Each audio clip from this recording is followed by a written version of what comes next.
नमस्कार प्रिय साथियों, आधुनिक क्लासेस के डिजिटल प्लेटफॉर्म पे मैं जेसी विष्णु आपका हार्दिक स्वागत करता हूं। आज के शॉर्ट वीडियो सेशन में हम पढ़ने वाले अर्ध शुष्क मरुस्थलीय प्रदेश को। देखो, अर्ध शुष्क मरुस्थलीय प्रदेश जिसके बारे में अपन कह सकते हैं अरावली के ठीक पश्चिम का भाग है, जो 50 सेंटीमीटर समवर्षा रेखा से 25 सेंटीमीटर समवर्षा रेखा के मध्य का उत्तर से दक्षिण में विस्तृत मैदान है। उत्तर से दक्षिण में इसको 4 भागों में बांटा जाता है। पहला भाग बन जाएगा घग्गर बेसिन, दूसरा भाग बन जाएगा शेखावटी आंतरिक प्रवाह का बेसिन और तीसरा भाग बन जाएगा नागौरी उच्च भूमि, चौथा भाग बन जाएगा लूणी जमाई बेसिन जिसको अपन गोडवाड़ बेसिन कहा जाता है। अगला पॉइंटर देखिएगा, इसकी अवस्थिति कहां पर है? वैसे हमने अभी देखा अरावली के ठीक पश्चिम में अवस्थित है।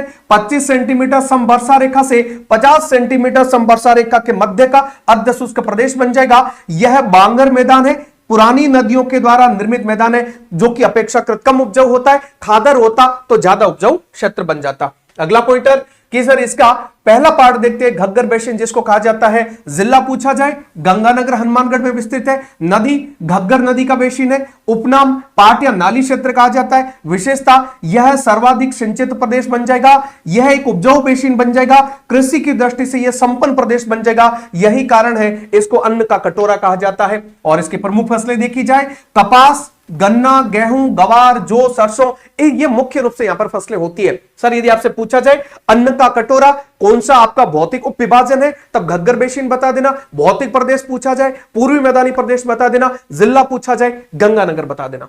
अगला पॉइंट शेखावटी आपका बेसिन की बात करते हैं, जिसको आंतरिक प्रवाह का बेसिन कहा जाता है। इसका विस्तार शेखावटी क्षेत्र में नाम से स्पष्ट है। चूरू, सीकर, झुंझुनू जिले में क्या विशेषता सर? इसका आंतरिक प्रवाह का बेसिन है और बरखान बालू का स्तूपों की प्रधानता है, जिसके कारण यहां पर जो नदियां अवरुद्ध हो जाती है तो यहां पर प्रमुख नदी इसकी कौन सी बन जाएगी? कांतली नदी बन जाएगी। और यहां पर सर एक मुख्य विशेषता है, तालाबों को सर या सरोवर कहा जाता है। और इस स्थान पर इस आधार पर इन स्थानों के नाम भी देखते हो, जैसे कि सालासर, मोलासर, कानासर, जस्सूसर, मानासर, ऐसे स्थानों के नाम भी होते इन सर या सरोवर के आधार पर। एक बात का ध्यान रखें, यहां पर जो जल संरक्षण पद्धति अपनाई जाती है वो है जोहड़ तथा नाडा। क्वेश्चन पूछा जाएगा जोहड़ तथा नाडा जल संरक्षण की पद्धति, आपके जल संरक्षण की पद्धति कहां की है? तो बताना आपका शेखावटी आंतरिक प्रवाह के बेसिन की बन जाएगी। वहीं पर आपसे पूछा जाए कि सर पलाया तथा खड़ीन, ढांड, रन, ये आपकी कहां की विशेषता बन जाएगी? पश्चिमी मरुस्थलीय प्रदेश में जैसलमेर की बताते हैं। अगला देखते हैं तीसरा पॉइंटर, यानी कि नागौरी उच्च भूमि, नाम से स्पष्ट है। विस्तार कहां पर बन जाएगा? नागौर और अभी का निर्मित डिडवाना कुचामन जिले के अंतर्गत यह विस्तृत बन जाएगा। और यह सामान्य भूभाग से ऊपर उठा उबड़ खाबड़ प्रदेश बन जाएगा। इसकी मुख्य विशेषता क्या है सर? यहां पर माइकासिस्ट नमकीन चट्टानें पाई जाती है। माइकासिस्ट नमकीन चट्टानें क्या होती है? जो टैथिस सागर था, लंबे समय तक यहां पर रहा था, जिसके कारण जो खारी या लवणीय या नमकीन जो चट्टानें बनी है उसी को माइकासिस्ट नमकीन चट्टानें कहा जाता है। तो यहां पर यह टैथिस सागर को स्पष्ट करती है। और यहां पर खारे पानी की झीलें, सीधी सी बात है, जब यह टैथिस सागर की माइकासिस्ट नमकीन चट्टानों से बनी है, कोई भी जल, वर्षा जल हो चाहे नदियों का जल इकट्ठा हो जाएगा तो खारा हो जाएगा। यहां से गुजरने वाली नदी कोई गुजरेगी तो वो भी सबसे ज्यादा खारी हो जाएगी। और यहां पर आपका क्या कोई भी जल है जो धरातल पर कहीं भी आपका निम्न भूभाग में रुकेगा, वो झील भी खारी बन जाएगी। तो यहां पर अगला इसी में क्रम में लिखा गया है कि यहां पर सर्वाधिक खारे पानी की झीलें पाई जाती है, क्योंकि माइकासिस्ट नमकीन चट्टानों की प्रधानता है। ऑब्वियस सी बात है खारे पानी की झीलें पाई जाएगी। तो वहां पर आपका पश्चिमी मरुस्थलीय प्रदेश में सबसे ज्यादा आपकी पाई जाती है। उसमें भी कहां पर पाई जाती है? नागौरी उच्च भूमि में। नागौरी उच्च भूमि में भी जिला पूछा जाए तो नागौर बताना, लेकिन वर्तमान में कौन सा जिला बन चुका है? डिडवाना कुचामन बन चुका है। और एग्जाम्पल देखो, सांबर, डिडवाना कुचामन, नावा, ये खारे पानी की झीलें यहां पर अवस्थित है इस उच्च भूभाग के अंतर्गत। अगला देखिएगा सर, यह आई गया क्वेश्चन आपका, यदि पूछा जाए सर्वाधिक खड़ीन या पलाया जिले पूछी जाए तो जैसलमेर में, खारी पूछी जाए तो नागौर, और वर्तमान का जिला पूछा जाए तो डिडवाना कुचामन बता देना। एक बात का ध्यान रखना, मैंने कहा था कि सर यहां से गुजरने वाली मेंथा नदी सांबर में सर्वाधिक नमक ले जाने वाली नदी बन जाएगी, क्योंकि मेंथा नदी इसी नागौरी उच्च भूभाग से होकर गुजरती है। तो यह लवणीय सतह सबसे ज्यादा होने के कारण इसकी लवणता सबसे ज्यादा हो जाती है।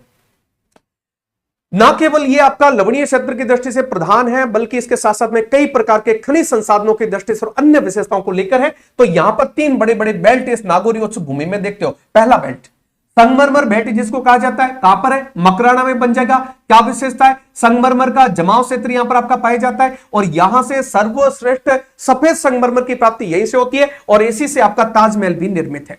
अगला पॉइंटर, ये अगला देखते हैं कि नागौर के साथ में बीकानेर का सीमावर्ती क्षेत्र है जो जिप्सम बेल्ट के लिए जाना जाता है। नागौर प्लस बीकानेर का सीमावर्ती क्षेत्र है, जिप्सम जमाव क्षेत्र बन जाएगा। नागौर का गोट मांगलो दुर्भद्वासी क्षेत्र है और इसके साथ बीकानेर का लूणकरण है, बिसरासर है और उसके बाद में आपका जामसर, धीरेरा, ढुलमेरा, ये सारे इसके क्षेत्र बन जाएंगे। यहां से सर्वाधिक उत्खनन होता है, यहां सर्वाधिक भंडार पाया जाता है। यह बन गया आपका जिप्सम बेल्ट। अब इसके बाद में डिडवाना कुचामन के साथ में जब आपका अजमेर का सीमावर्ती जो क्षेत्र है उसको फ्लोराइड बेल्ट कहा जाता है और ये डिडवाना कुचामन प्लस अजमेर का सीमावर्ती क्षेत्र है और यहां पर फ्लोराइड की अधिकता होने के कारण फ्लोरोसिस बीमारी हो जाती है। फ्लोरोसिस बीमारी के कारण हड्डियों में टेढ़ापन आ जाता है और व्यक्ति का हो जाता है बांका या कुबड़ निकल जाती है। इसी कारण इसको बांका पट्टी या कुबड़ पट्टी के नाम से जाना जाता है। सर्वाधिक प्रभावित क्षेत्र आपसे पूछा जाए तो जायल बता देना सर। और ये हमारा हो गया। इसके बाद में अगला अपन बात करते हैं, लास्ट वन हमारा बन गया लूणी जवाई बेसिन के बारे में, यानी कि गोडवाड़ बेसिन जिसको कहा जाता है। इसकी अवस्थिति पाली तथा जालोर में मुख्य रूप से और इसके सीमावर्ती जिलों में भी इसका विस्तार बनता है। लूणी जवाई और उसकी सहायक नदियों का बेसिन बन जाएगा। यहां पर लवणीय मृदा पाई जाती है और यहां पर आपका गोडवाड़ बेसिन इसको कहा जाता है। यहां बोली जाने वाली बोली गोडवाड़ी बोली यहां बन जाएगी। और यहां पर ध्यान रखना, इसी एरिया के अंतर्गत देखने को मिलता है काला भूरा डूंगर है। काला भूरा डूंगर क्या है? जो गोडवाड़ बेसिन को अरावली से पृथक करता है उसे काला भूरा डूंगर कहा जाता है। और यह काला भूरा डूंगर आपका पाली में बन जाएगा। काला भूरा डूंगर कहां बन जाएगा? पाली में बन जाएगा। ध्यान रखें सर। तो ये लूणी जवाई बेसिन यहां पर आप इसको देख पा रहे हो। अगला पॉइंटर, यहां पर पाई जाती है सर 56 की पहाड़ियां जिसको ग्रेनाइट की पहाड़ियां भी कहा जाता है। देखो सर, यानी कि जालोर से सिवाना बालोतरा के मध्य 56 गुंबदाकार पहाड़ियों का समूह इसको कहा जाता है। ग्रेनाइट से निर्मित होने के कारण इसको ग्रेनाइट की पहाड़ियां कहा जाता है। ध्यान रखे दोस्त, यदि ग्रेनाइट सिटी पूछा जाए तो जालोर को बता देना, ग्रेनाइट पर्वत पूछा जाए तो जालोर बता देना, ग्रेनाइट की पहाड़ियां पूछी जाए तो जालोर से लेकर सिवाना के मध्य आपको बता देना सर। इसके बाद में ध्यान रखना, इसमें दो मुख्य चीजें आपको बता रहा हूं। एक है सर नाकोड़ा पर्वत। नाकोड़ा पर्वत मेवानगर स्थान पर यहां पर नाकोड़ा भैरव का मंदिर बना है जो कि जैन धर्म के 23वें तीर्थंकर पार्श्वनाथ जी को समर्पित है। यह जैन धर्म का प्रसिद्ध केंद्र बन जाएगा। तो यह ध्यान रखना, नाकोड़ा भैरव यहां पर आपका, इनको जागती ज्योत या फिर हाथों के हुजूर भी कहा जाता है। इसके बाद में यहीं पर एक पहाड़ी के पास में एक स्थान बनता है जिसका नाम है पीपड़ूद सिवाना बन जाएगा। इसको ये देखो, पश्चिमी राजस्थान में सर्वाधिक वर्षा वाला स्थान होने के कारण इसको राजस्थान का लघु माउंट कहा जाता है या फिर आपका पश्चिमी राजस्थान का माउंट आबू कहा जाता है। सर्वाधिक वर्षा होती है और यहां पर एक प्रसिद्ध मंदिर है साथियों, ध्यान रखना,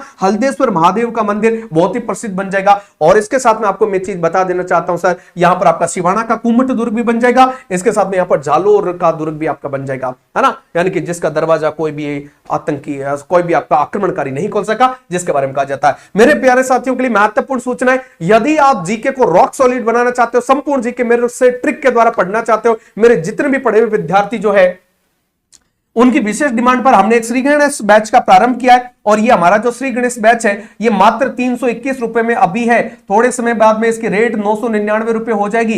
11 मई से करनी थी। कुछ स्टूडेंट कह रहे सर हमें अभी ये लॉगिन में प्रॉब्लम हो रही है सर, हम इसके लिए थोड़ी सी डेट को एक्सटेंड कर दिया जाए, तो हमने इसकी डेट बढ़ा दी है। हो सकता कि आपका वीडियो आप तक ये पहुंचे तब तक ये डिले भी हो सकता है, इसका रेट ये भी आपको देखने को मिल सकता है। कोई समस्या रहे तो मुझे इस नंबर पर व्हाट्सएप कर देना, मैसेज कर देना। इसके बाद बात करते हैं कि सर यहां पर आपका बन जाएगा 201 रुपए का, यदि केवल संपूर्ण जीके राजस्थान जीके पढ़ना है, और इसकी बाद में रेट 551 रुपए हो जाएगी। संपूर्ण इंडिया और वर्ल्ड का पढ़ना है मात्र 201 रुपए में बन जाएगा और बाद में रेट 551 रुपए। और आपको जिला दर्शन पढ़ना है 99 रुपए में बन जाएगा, बाद में 199 रुपए बन जाएगा। ये बहुत गोल्डन अपॉर्चुनिटी है। यहां जीके में यदि आप एक मिसाल बनाना चाहते हो या जीके में कमांड हासिल करना चाहते हो तो ये वाले कोर्सेज संपूर्ण मैं पढ़ाऊंगा, संपूर्ण ट्रिक की वे से, बहुत अच्छी मेहनत, उसमें सारे वीडियो रहे, उसमें सारे अपने मैप को शामिल किया जाएगा, करंट को उसमें शामिल किया जाता है, सारी जो इंफॉर्मेशन जो भी करंट में उन सबको शामिल उसमें किया गया है। इसके बाद में यदि आप जाना चाहते हो सीईटी का संपूर्ण कोर्स लेना चाहते हो 699 रुपए मात्र में आप इसको प्राप्त कर सकते हो।